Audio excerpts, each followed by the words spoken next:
உங்கள் சத்யாவின் தமிழ் புத்தாண்டு super offer. Jananayagan திரைப்படம் இணையதளத்தில் கசிந்தது பெரிய அதிர்ச்சி என திரையரங்கு உரிமையாளர்கள் சங்க தலைவர் திருப்பூர் சுப்பிரமணியம் தெரிவித்துள்ளார்.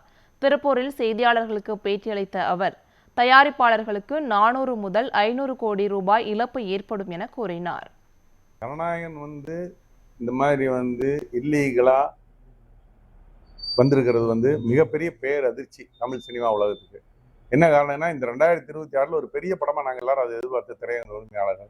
அப்படிப்பட்ட படத்தை இந்த மாதிரி வந்துட்டு அவங்க சட்டவிரோதமா பதிவேற்றம் செஞ்சிருக்கிறது தமிழ் சினிமா இண்டஸ்ட்ரிக்கு மிகப்பெரிய பாதிப்பு. குறிப்பா சொன்னா, தயாரிப்பாளர் இந்த படத்தில் 400 கோடி ரூபாயிலிருந்து 500 கோடி ரூபாய்க்கு முதலீடு போட்டிருக்காரு. அவருக்கு ஆல்ரெடி ஓடிடி வித்திருந்தாரு.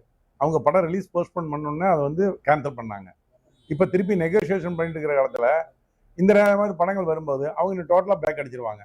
திரையரங்களை பொறுத்தவரை அதே மாதிரி தான். நாங்கள் அட்லீஸ்ட் இந்த எலெக்ஷன் முடிஞ்சதுக்கப்புறம் அந்த படம் வரும், ஒரு பெரிய வசூல் பண்ணோம் அப்படின்னு நாங்கள் நினைச்சோம். ஏன்னா சர்டிஃபிகேட் தான் கிடைக்கல அவங்களுக்கு கையில். எப்படி இருந்தாலும் இந்த வாரத்தில் சர்டிஃபிகேட் கொடுத்துருவாங்கன்னு நினைச்சாங்கன்னா அவங்க 5ஆம் தேதியோ 10ஆம் தேதியோ ரிலீஸ் பண்ணுவாங்க அப்படின்னு நாங்கள் எதிர்பார்த்து, ஒரு லீவ் இருக்குது, பொதுமக்கள் மத்தியில் ஒரு பெரிய என்டர்டெயின்மெண்ட் இந்த படம் இருக்குன்னு நாங்கள் எதிர்பார்த்தோம். இது எல்லாம் மீறி இன்னைக்கு இந்த ஓடிடி தளத்தில் வந்ததுங்கிறது மிகப்பெரிய பாதிப்பு.